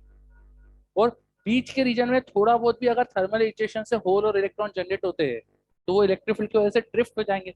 इलेक्ट्रिक फील्ड की वजह से चार्ज का मूवमेंट कहलाता है ड्रिफ्ट। और इस रीजन में आप कोई फ्री चार्ज नहीं हो सकता, इसलिए इस रीजन को नाम देते थे depletion, because this is depleted of free charge. Word जो डिप्लीटेड है वो अपन बैटरी के लिए भी यूज करते हैं ना, बैटरी डिप्लीट हो गई, या तो हमारी एनर्जी डिप्लीट हो गई, ऐसा वर्ड यूज करते हैं ना। डिप्लीशन का मतलब होता है कोई चीज खत्म हो जाना। ठीक है, चलो, तो ये पूरी प्रोसेस समझ में आई? हाँ, ये रीजन, इस रीजन में कोई फ्री चार्ज नहीं है। हाँ, लेकिन इस रीजन में यहाँ पर पॉजिटिव और ये जो नेगेटिव चार्ज है ये है, इन्हें बोलते हैं बाउंड चार्जेस। ये मूव करने के लिए फ्री नहीं थे, ये तो एटम के पास इलेक्ट्रॉन एक्सेस में आ गया, तो एटम के पास जो एक्सेस इलेक्ट्रॉन रख के वो आयन बन गया, नेगेटिव आयन, है ना, वो नेगेटिव आयन जो है वो फ्री टू मूव नहीं है, उसको बोलते हैं बाउंड चार्ज। जो चार्ज फ्री टू मूव नहीं होता उसको बोलते हैं बाउंड, और जो फ्री टू मूव है उसको फ्री। तो नाम से समझ में आ रहा है, ठीक है। चलो यहाँ तक की कहानी अच्छे से क्लियर, यहाँ तक की चीजों में किसी को कोई भी डाउट, ऑनलाइन में कोई डाउट हो तो बताओ, अपन दूसरी बार रिपीट कराइए। किसी को कोई समस्या जल्दी से बताइए, अगर सब कुछ क्लियर है तो ओके लिख दी जल्दी से। क्लियर, वेरी गुड, समझ का तो जवाब आ गया मेरे पास, very good Kanak, very good Piyush, okay very good, आगे बढ़ते फिर। तो अब जो पीएन जंक्शन बनता है ना, तो बनने के बाद, अब बनने के बाद हमको क्या दिख रहा है, हमें दिख रहा है कि एक सेमीकंडक्टर में एक तरफ पी है एक तरफ एन है, बीच में एक रीजन है जिसको बोलते हैं डिप्लीशन लेयर, डिप्लीशन रीजन या डिप्लीशन लेयर, और उसमें इलेक्ट्रिक फील्ड है ना। अब कोई यहाँ से चल के इधर जाएगा अगर, तो उसको यहाँ से यहाँ तक तो कोई इलेक्ट्रिक फील्ड नहीं दिख रही है, लेकिन इस रीजन में इलेक्ट्रिक फील्ड है। अगर आप इलेक्ट्रिक फील्ड के अपोजिट मूव करोगे तो you are going to a higher potential. Electric field के अपोजिट जाने से पोटेंशियल, शायद ये पढ़ा होगा, है ना, शायद मैंने पढ़ाया था, इलेक्ट्रिक फील्ड के अपोजिट जाएंगे तो पोटेंशियल बढ़ता है, 1 1 ई में तो नहीं पढ़ाया था, है ना। तो इलेक्ट्रिक फील्ड के अपोजिट जाने से पोटेंशियल बढ़ता है, तो अगर मैं इलेक्ट्रिक फील्ड के अपोजिट जाने पर ये ग्राफ बनाओ पोटेंशियल वर्सेस एक्स का, तो यहाँ से यहाँ जाने पर पोटेंशियल वर्सेस एक्स बनाऊंगा, तो यहाँ पर इलेक्ट्रिक फील्ड नहीं होने से पोटेंशियल कुछ होगा जो भी इनिशियल वैल्यू पर है ना, हमें नहीं पता कितना है। फिर अचानक से इलेक्ट्रिक फील्ड के अपोजिट जाने से, अपोजिट जाने की वजह से पोटेंशियल बढ़ेगा और फिर जाके कांस्टेंट हो जाएगा जब यहाँ जाओगे। तो पी और एन रीजन के बीच में एक पोटेंशियल का डिफरेंस है ना, जिस पोटेंशियल डिफरेंस को अपन बोलते हैं पोटेंशियल बैरियर। क्या बोलते हैं, पोटेंशियल बैरियर या जंक्शन पोटेंशियल डिफरेंस बोलते हैं। क्या क्या बोलते हैं, जंक्शन पोटेंशियल डिफरेंस या पोटेंशियल बैरियर, ये सब नाम देते हैं, या सिर्फ junction difference, junction potential difference, ठीक है। इसकी वैल्यू सिलिकॉन के लिए आती है करीब 0.7, जर्मेनियम के लिए आती है 0.2, जंक्शन पोटेंशियल डिफरेंस की वैल्यू, ठीक है। ये सब एनसीईआरटी में देखना, आप दिया हुआ है, ये याद रखना है फिगर्स, ठीक है। अब अगर मैं पोटेंशियल के अलावा मैं इलेक्ट्रिक फील्ड का ग्राफ बनाऊं, इलेक्ट्रिक फील्ड का ग्राफ बनाऊं, तो इलेक्ट्रिक फील्ड पहले यहाँ तो थी ही नहीं, यहाँ गए सो इलेक्ट्रिक फील्ड नेगेटिव दिख रही है, और यहाँ फिर से जीरो है ना। तो एक तरफ जीरो, बीच के रीजन में इलेक्ट्रिक फील्ड होगी फिर से जीरो हो जाएगी, वो बीच में नेगेटिव डायरेक्शन में, इसलिए नेगेटिव में दिखा देना इलेक्ट्रिक फील्ड, ऐसा कुछ ग्राफ दिखा देना इलेक्ट्रिक फील्ड का,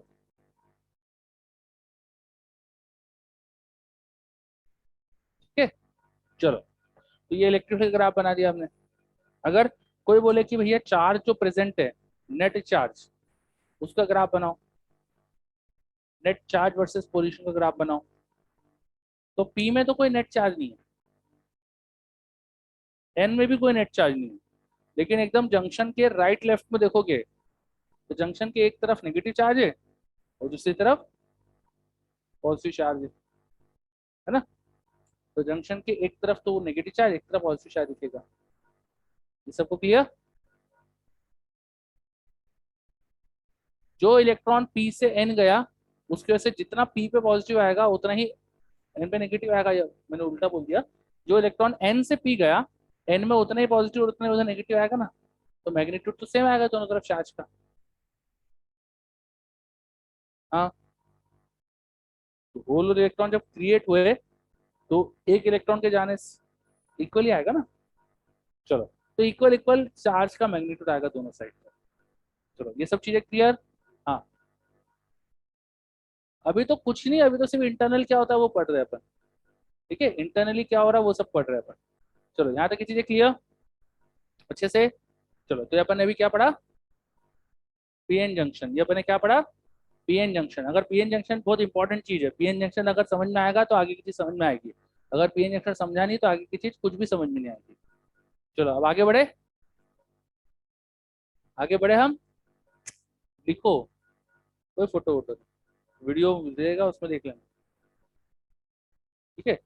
वो उनको समझ नहीं आता क्यों फोटो लेते हो, रिकॉर्डिंग।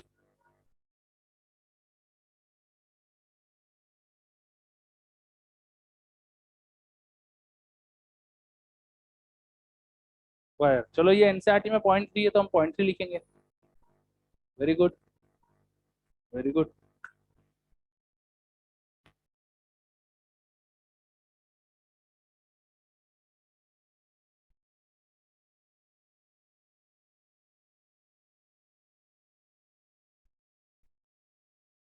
जल्दी से जो इसमें नोट करने का लग रहा है करिए जल्दी से, फिर अपन नेक्स्ट चीज देखते हैं। पीएन जंक्शन समझने के बाद इसका बहुत बड़ा एप्लीकेशन होता है पीएन जंक्शन डायोड। तो अपन नेक्स्ट चीज समझेंगे डायोड ना। अच्छा एक छोटी चीज बच गई यार अभी इसमें, ये जो जंक्शन बना है इसकी विड्थ कितनी होती है ये नहीं बताई मैंने आपको। ये जंक्शन की जो विड्थ होती है ना यहाँ पे, वो माइक्रोमीटर के ऑर्डर होती है। विड्थ किस ऑर्डर की होती है? Micrometre order. ठीक है, माइक्रोमीटर ऑर्डर की होती है विड्थ यहाँ पर। दूसरी चीज, जंक्शन की विड्थ दोनों तरफ हमेशा इक्वल लेंथ की नहीं होती। ऐसा नहीं होता है कि आधा पी में और आधा एन में, है ना। डोपिंग पे डिपेंड करता है। अगर आप पी में बहुत ज्यादा डोपिंग, हाई डोपिंग करते हो तो जंक्शन वहां कम विड्थ पे पेनिट्रेट करता है, और एन में डोपिंग हाई करते हो तो वहां भी कम पेनिट्रेट करेगा। जंक्शन की विड्थ इनवर्सली डिपेंड करती है डोपिंग कॉन्सेंट्रेशन पे, है ना। जंक्शन की विड्थ का कुछ हिस्सा पी में है, उसको बोला width of depletion region in P side, sorry ये एन साइड में होगा। और कुछ हिस्सा जंक्शन का एन में है, width of depletion layer in an side. तो जो width of depletion layer P side में एन में होती है, वहां की इम्प्योरिटी दोनों टाइप की जो होती है उसके इनवर्सली प्रोपोर्शनल, और जो एन में जो पी में होती है वहां की एक्सेप्टर इम्प्योरिटी के कॉन्सेंट्रेशन के इनवर्सली प्रोपोर्शनल, है ना। दोनों तरफ इम्प्योरिटी कॉन्सेंट्रेशन के इनवर्सली प्रोपोर्शनल होती है कितना डिप्लीशन लेयर पेनिट्रेट करेगा। एकदम बीच में से इक्वल इक्वल डिस्टेंस नहीं होती दोनों तरफ जंक्शन की। जिधर डोपिंग ज्यादा वहां विड्थ कम, जिधर डोपिंग कम वहां विड्थ। दोनों तरफ कम डोपिंग करो तो डिप्लीशन लेयर ब्रॉड बनती है, दोनों तरफ हाई डोपिंग करो तो डिप्लीशन लेयर थिन बनती है। क्लियर? चलो ये भी नोट कर लीजिए।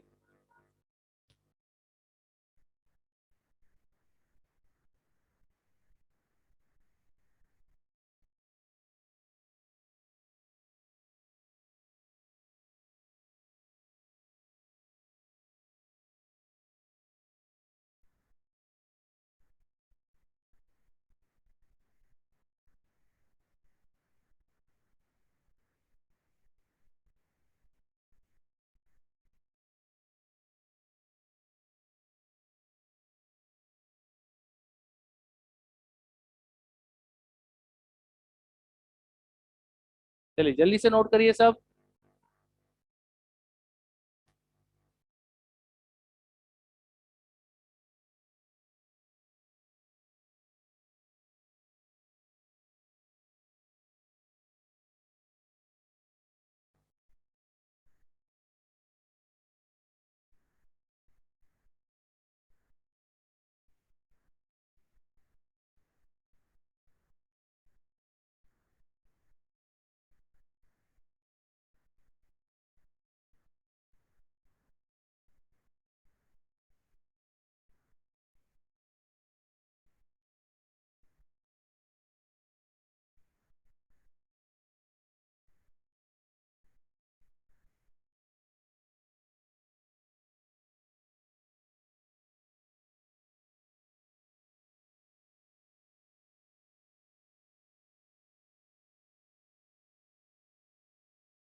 ठीक, तो अभी तक की चीजें क्लियर? तो अभी हमने समझा पीएन जंक्शन। पीएन जंक्शन में जितनी बातें हमने समझी ना, ये सब आपको बहुत अच्छे से याद रखना है।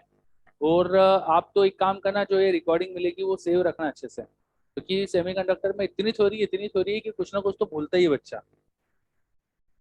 हाँ, तो आप सेव नहीं रखो तो अपने पास नोट्स बनाना, ढंग से प्रॉपरली लिखना। वैसे तो एनसीईआरटी में सब लिखा है ना। आप सबसे बेस्ट तरीका है कि रोज एनसीईआरटी पहले पढ़कर आओ, फिर वापस जाके पढ़ो, है ना।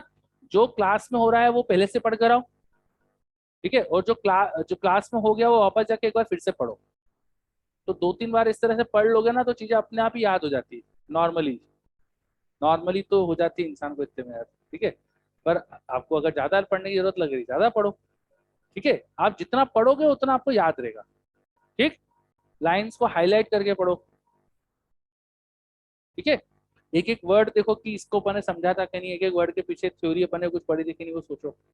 चलो, तो ये अपन ने अभी पढ़ा पीएन जंक्शन। अब पीएन जंक्शन में क्या होता है ये समझ गए अगर, तो हम समझ सकते हैं पीएन जंक्शन डायोड। क्या समझ सकते हैं? PN junction diode. तो डायोड, सबसे पहले डायोड वर्ड का मतलब क्या होता है समझते हैं अपन। ठीक है, डायोड वर्ड का मतलब क्या होता है समझते हैं अपन। लिखो, diode is a two terminal device. Diode is a two terminal device. Diode is a two terminal device. जैसे रेजिस्टेंस, बैटरी, ये सब दो टर्मिनल वाले डिवाइस होते हैं। रेजिस्टेंस में रेजिस्टेंस को कनेक्ट करने के लिए दो पॉइंट्स होते हैं जिससे उसको सर्किट में जोड़ते हैं। एमीटर, एमीटर में दो टर्मिनल्स होते हैं जिससे उसको सर्किट में जोड़ते हैं। बैटरी, बैटरी का एक पॉजिटिव नेगेटिव दो टर्मिनल होते हैं जिससे उसको सर्किट में जोड़ते हैं। तो इन सब के जैसे ही डायोड होता है, उसमें दो टर्मिनल होते हैं।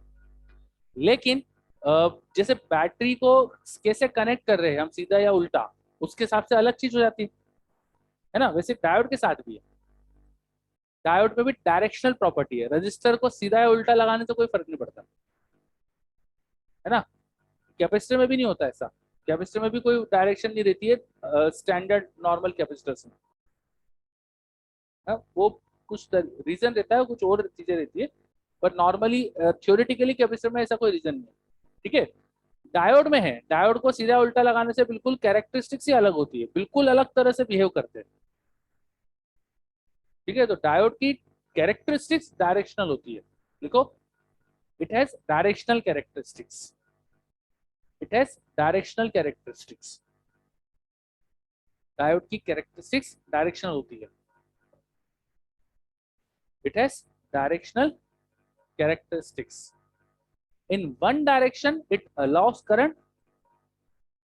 In one direction, it allows current. एक डायरेक्शन में तो करंट को अलाउ करता है, but in other, it doesn't allow current. But in other, it doesn't allow current. एक डायरेक्शन में तो करंट को अलाउ करता है लेकिन दूसरी तरफ नहीं करता।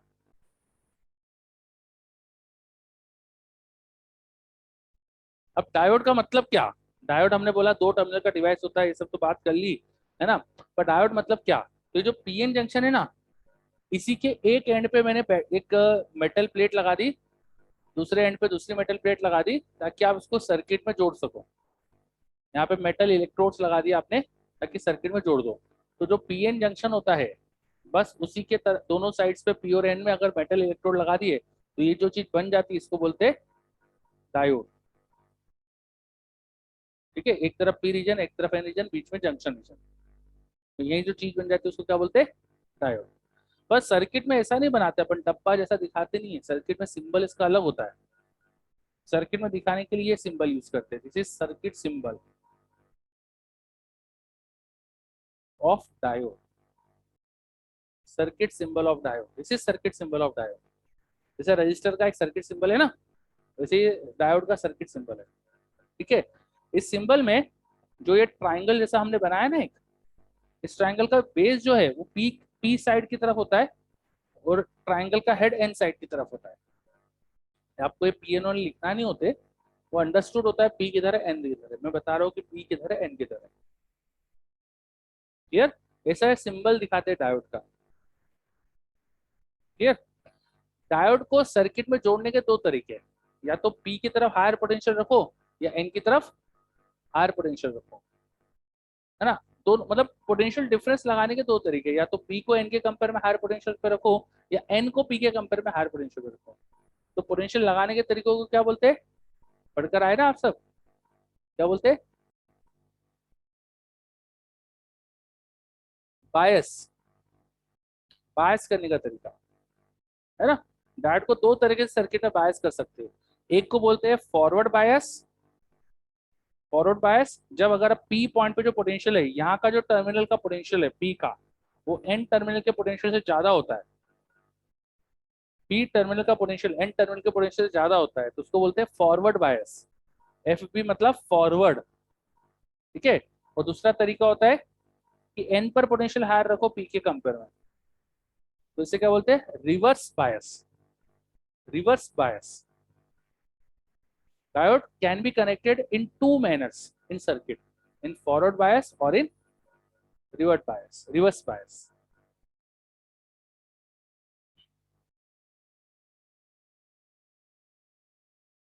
इन फॉरवर्ड बायस और इन रिवर्स बायस। बायस का मतलब क्या, way to connect potential difference, है ना। दो तरीके से बायस कर सकते हैं, दो तरीके से पोटेंशियल डिफरेंस इसके अक्रॉस अप्लाई कर सकते हैं। बायस मतलब पोटेंशियल डिफरेंस लगाने का तरीका, ठीक है।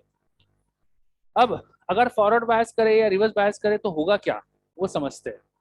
तो जब हम फॉरवर्ड बायस कर रहे हैं तो हम पी पर एन के कंपेयर में हायर पोटेंशियल रख रहे हैं। तो हमारा जो जंक्शन था ना, वहां पे अपन ने पी पर पोटेंशियल हायर लगाया, बैटरी ऐसे कनेक्ट करी कि पी पर हायर पोटेंशियल लगा रहे हैं और एन पे लोअर लगा रहे हैं। जैसे देखो ऊपर डायग्राम बनाया मैंने, दिख रहा है सबको, ठीक है। अब पी पर पोटेंशियल हायर है तो पी टू एन यहाँ पे इलेक्ट्रिक फील्ड क्रिएट होगी ना, बताइए। आपने जो बैटरी से इलेक्ट्रिक फील्ड लगाई होगी पी पर हायर एन पे लोअर, तो पी से एन इलेक्ट्रिक फील्ड लगाई होगी आपने, सही बात है। तो पी से एन जो आप इलेक्ट्रिक फील्ड लगा रहे हो वो तो जंक्शन की जो इलेक्ट्रिक फील्ड होती है उसके अपोजिट है, सही बात है ना। जंक्शन की जो इलेक्ट्रिक फील्ड होती है, खुद की जंक्शन की इलेक्ट्रिक फील्ड होती है एन टू पी, और आप एक्सटर्नल फील्ड किधर लगा रहे हो, पी टू एन। ये एक्सटर्नल इलेक्ट्रिक फील्ड है और ये इंटरनल, जिसको रिवर्स इलेक्ट्रिक फील्ड बोलते हैं, रिवर्स इलेक्ट्रिक फील्ड। तो आपकी external electric field reverse electric field को अपोज करेगी, सही बात है क्या, दोनों की डायरेक्शन एकदम अपोजिट है ना, तो अपोज करेगी। हाँ, तो थोड़ा इलेक्ट्रिक फील्ड का जो जो भी करती थी रिवर्स इलेक्ट्रिक फील्ड, उसको कम करने की कोशिश करेगी। रिवर्स इलेक्ट्रिक फील्ड क्या करती थी, उस रिवर्स इलेक्ट्रिक फील्ड की वजह से क्या हुआ था, डिफ्यूजन कम हो गया था। तो ये एक्सटर्नल इलेक्ट्रिक फील्ड क्या करेगी, डिफ्यूजन, मान लो शुरू में कम लगाई, धीरे धीरे इलेक्ट्रिक फील्ड बढ़ा रहे हो, आप धीरे धीरे पोटेंशियल डिफरेंस को बढ़ा रहे हो, यहाँ का पोटेंशियल डिफरेंस जो था वो धीरे धीरे बढ़ा रहे हो, तो इलेक्ट्रिक फील्ड धीरे धीरे बढ़ेगी।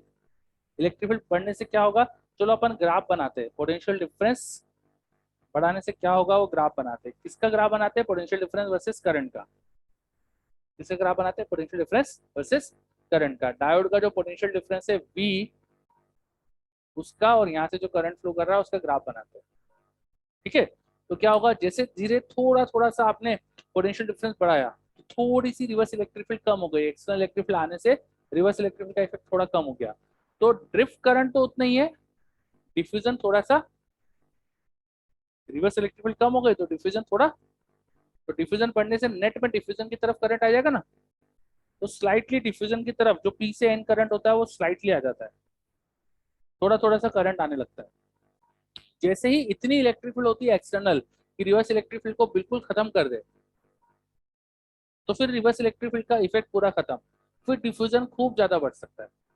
तो एक पॉइंट के बाद तो बहुत ज्यादा डिफ्यूजन करंट आ जाएगा, बहुत ज्यादा करंट आ जाएगा डिवाइस में।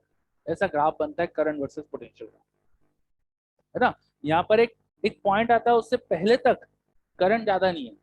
क्यों ज्यादा नहीं है, बिकॉज रिवर्स इलेक्ट्रिक फील्ड अभी पूरी तरह से खत्म नहीं हुआ, है ना। एक पोटेंशियल के बाद रिवर्स इलेक्ट्रिक फील्ड खत्म हो गई। अब तुम्हारी जैसी एक्सटर्नल इलेक्ट्रिक फील्ड थोड़ी थोड़ी बढ़ाओगे वैसे ही अंदर बहुत ज्यादा डिफ्यूजन बढ़ने लगता है, तो करंट खूब ज्यादा आ जाता है। बात समझ में आई? ऐसा ग्राफ क्यों बन रहा है, समझ में आ रहा है अच्छे से सबको, क्लियर है ना। क्या हो रहा है, फिर से समझ लेते हैं अपन। जो डायोड के अक्रॉस पोटेंशियल डिफरेंस लगाया था उसको धीरे धीरे बढ़ा रहे हैं हम, तो पोटेंशियल डिफरेंस बढ़ाने से क्या होगा, आप जो इलेक्ट्रिक फील्ड लगा रहे हो वो धीरे धीरे बढ़ रही है। आपकी इलेक्ट्रिक फील्ड जब तक रिवर्स इलेक्ट्रिक फील्ड से कम है तब तक तो नेट इलेक्ट्रिक फील्ड रिवर्स ही है, इसलिए ज्यादा करंट नहीं आता। लेकिन जैसे ही रिवर्स इलेक्ट्रिक फील्ड खत्म हो जाएगी, आपकी एक्सटर्नल इलेक्ट्रिक फील्ड रिवर्स को बिल्कुल खत्म कर देगी, उसके बाद तो फिर करंट को कोई रोकने वाला ही नहीं है, डिफ्यूजन प्रोसेस को रोकने वाला ही नहीं, क्योंकि खूब सारा डिफ्यूजन करंट आ जाता है। फिर डिफ्यूजन करंट जैसे थोड़ा थोड़ा पोटेंशियल बढ़ाते हैं, करंट बहुत ज्यादा बढ़ जाता है, अचानक से करंट की वैल्यू बढ़ जाती है। तो फिर जरा जरा सा पोटेंशियल डिफरेंस बढ़ाने से करंट बढ़ जाता है ना। तो यहाँ पे देखो ग्राफ बहुत स्टीप है, देख रहे हो ग्राफ, स्टीप। स्टीप ग्राफ का मतलब थोड़ा सा पोटेंशियल बढ़ाया करंट ज्यादा बढ़ गया, है ना। इस तरह का कुछ हमें करंट वर्सेस वोल्टेज की कैरेक्टरिस्टिक्स बढ़ती है, दिखती है। सबको क्लियर ये? चलो, ग्राफ एक पॉइंट पे बेंड हुआ ना, यहाँ पे एक पॉइंट पे अचानक से ग्राफ बेंड हो गया, है ना। तो ग्राफ मुड़ गया, यहाँ पे मुड़ा है ना। ग्राफ जिस पॉइंट पे मुड़ जाता है, बेंड होता है, उसको बोलते हैं नी पॉइंट। नी समझते हैं ना क्या होता है? हाँ, घुटना। ग्राफ का घुटना है ये। यहाँ से ग्राफ बेंड हो गया, ठीक है, तो नी पॉइंट बोला जाता है। और नी पॉइंट पे जो पोटेंशियल की वैल्यू होती है उसको बोलते हैं नी पोटेंशियल। क्या बोलते हैं? नी पोटेंशियल, या इसको कट ऑफ पोटेंशियल भी बोलते हैं, cut off voltage. Cut off voltage से पहले पहले जब आपने पोटेंशियल डिफरेंस कट ऑफ से कम लगाया होता है तो ज्यादा करंट नहीं आता डायोड में से। कट ऑफ से ज्यादा पोटेंशियल लगाने पे फिर करंट खूब ज्यादा आता है, क्लियर?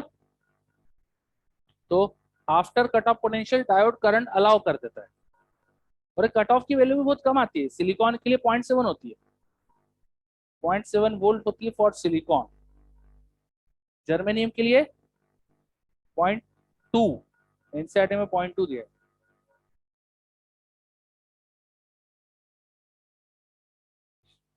चलो, तो ये हमने जो ग्राफ बनाया ना, वोल्टेज और करंट के बीच में ग्राफ, इसको बोलते हैं कैरेक्टरिस्टिक्स। क्या बोलते हैं? कैरेक्टरिस्टिक्स। ओके, वोल्टेज करंट की कैरेक्टरिस्टिक्स। तो डायोड के लिए वोल्टेज और करंट की कैरेक्टरिस्टिक्स हमने ड्रॉ करी। कौन सी बायसिंग में ड्रॉ करी? फॉरवर्ड बायसिंग में ड्रॉ करी। और ऐसे क्यों बनी है, समझ में आया अच्छे से? Very good. फॉरवर्ड बायसिंग में डायोड की कैरेक्टरिस्टिक्स हमने ड्रॉ करी, ठीक है। अब आ जाते हैं रिवर्स बायसिंग में। अब आ जाते हैं रिवर्स बायसिंग में, ठीक है। तो रिवर्स बायसिंग में क्या होगा? आप बैटरी उल्टी लगाने वाले हो, है ना। आप बैटरी उल्टी लगाने वाले हो मतलब आपकी एक्सटर्नल इलेक्ट्रिक फील्ड की डायरेक्शन क्या होने वाली है?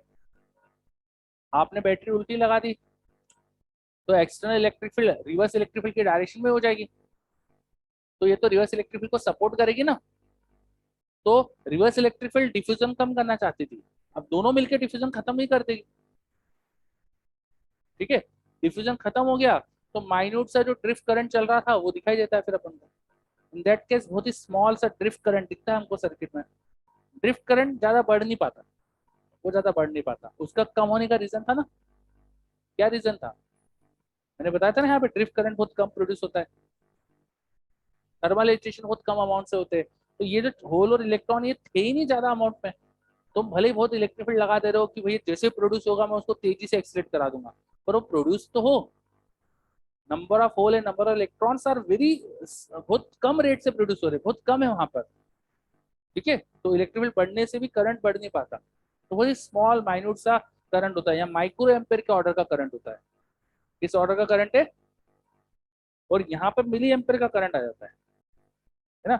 यहाँ पे किस ऑर्डर का करंट है? मिली एम्पेयर का करंट चल रहा है। और इधर कौन सा करंट है? ये माइक्रो, तो बहुत कम करंट है, लगभग जीरो। तो रिवर्स बायसिंग में लगभग जीरो करंट होता है। बात समझ में आई? हाँ, और ये करंट की डायरेक्शन में देखो, देखो मैंने नीचे बनाया है इसको, third, first second third, third quadrant में बनाया, दिख रहा है? थर्ड क्वाड्रेंट में क्यों बना रहा हूँ? क्योंकि करंट नेगेटिव है। ये करंट किस डायरेक्शन में फ्लो करता है? N2P, इसलिए उसको मैंने थर्ड क्वाड्रेंट में बनाया। ड्रिफ्ट करंट की डायरेक्शन जो है वो देखो, ड्रिफ्ट करंट की डायरेक्शन किधर होती है? N2P। समझे कुछ बात? चलो, तो डायोड की फॉरवर्ड बायसिंग रिवर्स बायसिंग दोनों में अपन ने वर्किंग समझी, अच्छे से सबको क्लियर आया ना? Very good. चलिए इधर ऑनलाइन में बताइए, सबको समझ में आई बात? चलो बहुत बढ़िया। ओके, तो अभी हमने आज अपने डायोड की अभी वर्किंग समझी है ना। अब आपका काम है, ये आज जो पीएन जंक्शन पढ़ा, डायोड की वर्किंग पढ़ी, ये सब आपको नेक्स्ट क्लास में सब अच्छे से याद होना चाहिए। तो इसके लिए क्या करोगे? कम से कम 3 बार एनसीईआरटी पढ़ो, जितनी चीज आज हो गई उसके लिए। कम से कम 2 बार नेक्स्ट चीज आगे की जो है पढ़कर आओ, है ना। जितनी बार पढ़ोगे उतना जल्दी याद होगा, ठीक है। और कोई बहुत ज्यादा टाइम नहीं लगेगा पढ़ने में, क्योंकि जो मैंने पढ़ाया है वो 2-3 पेज में होगा। कितने पेजेस में? पता ना आज जो हुआ कितने पेजेस में एनसीईआरटी में?